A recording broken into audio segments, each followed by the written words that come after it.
Hello everyone, this is Declue's Views here. I'm thinking about doing some live videos, but apparently it takes 24 hours before that can work, so I'm doing this instead, which is kind of a shame because I wanted to see if I could interact with anyone while I did this video. I just posted a video after 6 months or so of not having any. I've been working really hard and just haven't had the time, and quite frankly, yeah, I mean, time's the biggest part of it. I just work such long hours, but I do kind of miss being able to share my views on things. You know, mostly what I've done so far is fountain pens, and I wanted to try to delve into some other realms. Like, I tried to do some videos in German, and that was pretty terrible. Although I have been able to have some conversations in German since then, mostly at work, actually. I sell luxury cars, and we get a lot of German clients, and some Americans that have German speaking. And I taught German to some employees of a local company here, German A1.1, so it was simple, which is why I was able to do it without being truly fluent. But anyway, I just wanted to kind of test the waters and see what you guys would like to see more of from me. Obviously, I have my fountain pens, love those.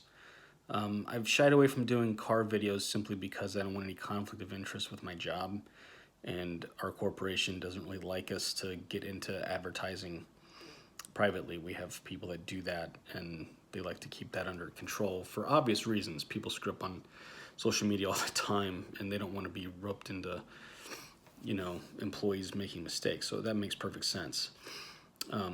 Which kind of stinks for me just because I really love cars and it'd be something that'd be fun to do. And I have access to a lot of them, of not just the 4 brands that I sell, but other brands. But maybe I'll go into some of my thoughts sometime on my changed views on different makes and models and how my perception of cars has changed since, in fact, I've gone into that industry. My views really have drastically changed on a lot of cars based on a lot of trade-ins we get and my experience with our brands.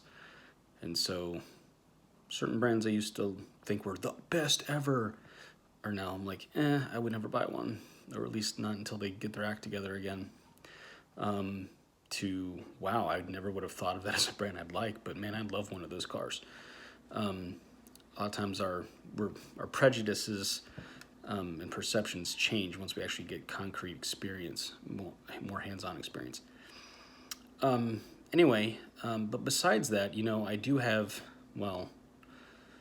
3 degrees, 2 graduate, finishing a 3rd graduate degree, a doctorate in theology, actually, which is why I studied so many languages, was for research purposes.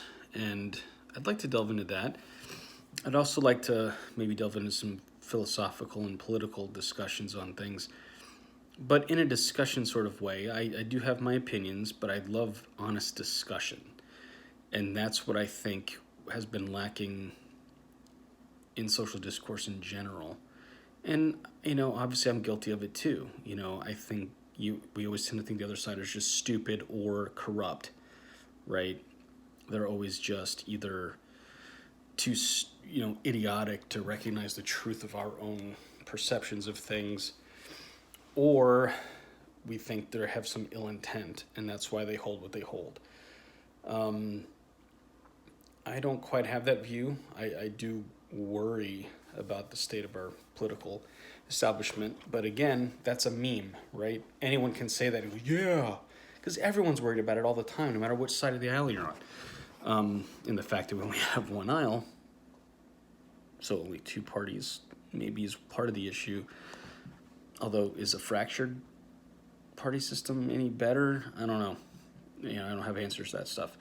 And I think that's why I'd like to have discussions, because I don't have answers to most things.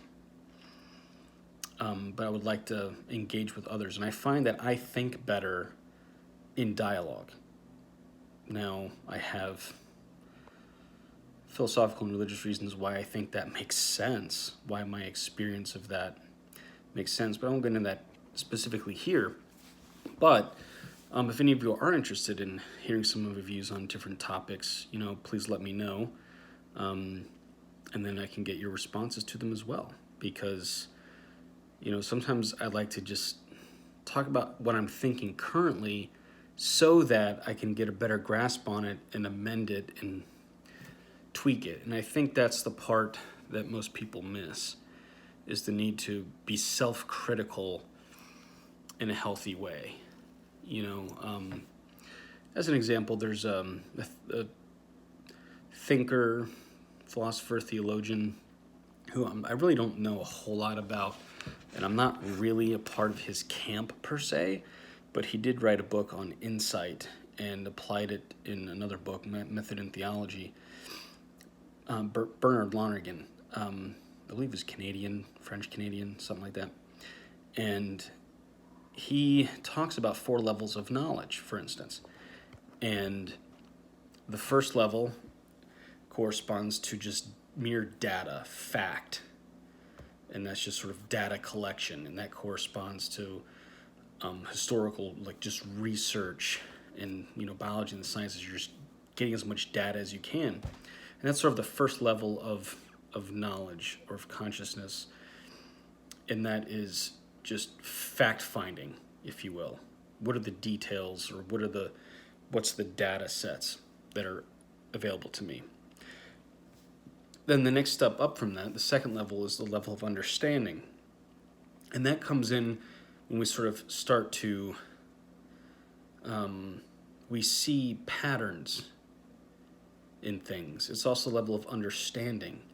You might even call it the level of intellect versus just knowledge, but intellect, where we actually see meaning or patterns behind things. And the data starts to have some significance. It's not just brute fact, but has some sort of significance to it. Like, oh, this data means something. This data, leads us to other conclusions, and helps us to understand the world and ourselves and whatnot better. It's often referred to as the aha moment, I guess, where it's like, oh, wow, yeah, I get it now. Now I understand. I had the data, now I understand the data.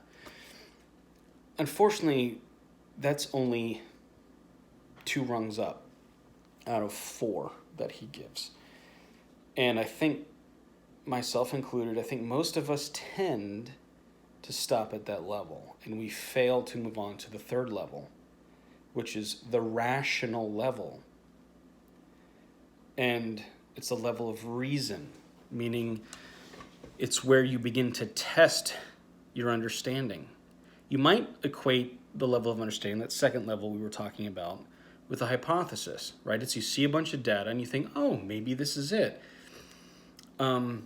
It's also sort of our gut reaction, our instinctual response to the data that we're presented with. It's sort of like that initial, oh, must be what it means. And that's where we tend to stop. And then we just spend most of our political, social, and even internal intellectual life just defending that insight, right? Oh, well, yeah, well, that's obviously what it means, and blah, blah, blah, blah. And whatever, if you contradict that, then you're dissing me personally, because I know that my instincts are correct and I trust my gut and all that sort of stuff. Let's just leave it at that. But the level of reason, of rationality, is more challenging, because it's the level where you have to evaluate your own initial perceptions to see if they are indeed accurate. In other words, you question yourself. Is my reaction valid? Is it sound? Is what I'm seeing in the data truly in the data or not? Now, this doesn't have to go to some extreme of perpetual skepticism where I don't know if there's a meaning of life and all that sort of stuff. It can take you there, but it's not where I go with it. I see no need for that personally, but I think it's perfectly capable of being self-critical without becoming nihilistic and completely agnostic about everything and, oh, there's no truth, blah, we're never going to find it. No, let's just stop it. That's the way I look at it. Just stop it. There obviously seems to be meaning. Now, of course, I could question that and get in deeper, but there's no reason to stop thinking, using reason to question our gut reactions, our insights, our understanding. And that's, I think, again, the level that we're missing. We're not self-critical enough. We all tend to think we know it all and that we are right about everything. Now, very few of us would actually respond to the question, do you think you know everything and that you're right about everything? Or you're right about everything that you have an opinion on? We'd probably say, no, we're probably wrong about stuff, right? If we're honest, people would say, no, I'm probably wrong about some things, some of my opinions. But that doesn't stop us from vociferously defending every opinion we have about everything as if we were right. Because when you ask us on a specific issue, then we're always going to tend to think, yes, I'm right, and everyone else is wrong if they're against me, blah, blah, blah. So while we don't actually think we're right about everything, in practice, de facto, we act as if we do. And that's the dangerous part. I think we would all do better to have a dose of humility. I think it's the virtue that keeps other virtues from becoming vices, if you will. It's, recognizing our own limitations. I don't know everything. Did I ever study economics at a university or higher level? No. Have I studied political science? Yeah, but not that much. Do I know everything with regards to philosophy, psychology, and religion, even my own religion? No, I don't know everything.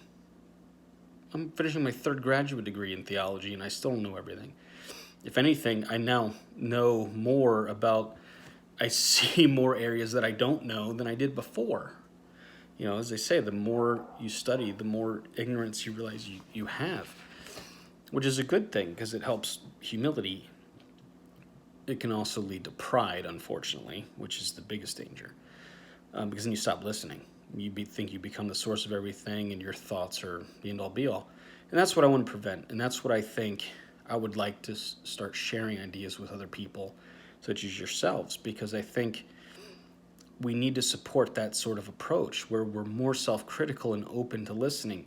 And I don't mean being open-minded in some kumbaya hippie sort of sense where we're so open-minded that our brains fall out. I don't think that's good either. There's nothing wrong with holding on to your beliefs until you have reasons to change them. I don't really think it behooves any of us to just, let's just, agree, disagree kind of thing. No, questions matter. Questions about politics, morality, religion, philosophy, they matter. And we wouldn't do that with science, right? We wouldn't say, well, let's just agree to disagree. Well, no. It's kind of important that we continue to have discussions. Is loop quantum gravity or string theory better? I don't know. But scientists should continue to duke that out. It's valid, it's useful. So I guess what I'm calling for is more self-criticism and more listening as well. I've learned a lot by simply asking people questions in fields that I didn't know anything about. Or, hey, well, I never thought of it that way. Can you explain this? What am I missing here? Being a perpetual student is more important than being a perpetual lecturer. It's the only way you become a better lecturer, to be honest. To listen and to think. That's why I don't like watching news anymore. Any news, to be quite honest, because it just drives me crazy. It's just a bunch of people spouting the same opinions they spouted 3 years ago. Nothing is new. It's all taglines, and even in politics, especially people I agree with politically, for instance, drive me up the wall. Because I don't like attending pep rallies. Not my thing. And I'm not speaking about anyone in particular there. I've used that for longer than Trump's been president. So pep rallies, I'm not even referring to him, by the way. Just in general, I don't like kumbayas, or I shouldn't say that. I don't like sessions where we just get together and rant and rave about how stupid the other side is. I don't enjoy that whatsoever. I don't even enjoy necessarily being, this is the person who represents that side, this person represents that side. No, can't we just talk about issues specifically? I don't think we do enough of that, and talk about the foundations of the situation, the different approaches to it, and analyze it and discuss and kind of think. Everything we seem to discuss in this country is, well, I'm this party or I'm that party, therefore I must hold this position. And sometimes it's simply because, well, the other party spoke first and they said this, so we have to say the opposite. And it gets absurd. So getting back to Bernard Lonergan, see, I'm just rambling. But I think it's critical that we start to enact that level of reason where we question what we think is our understanding without, again, slipping into nihilistic skepticism where everything is wrong, there's no point. Because then we'll just stop thinking altogether. It will just start emoting all over the place, and that doesn't help. Anyway, then the fourth level is interesting because you could argue that it's somewhat distinct as a level. It's not necessarily a level, but it's decision, action.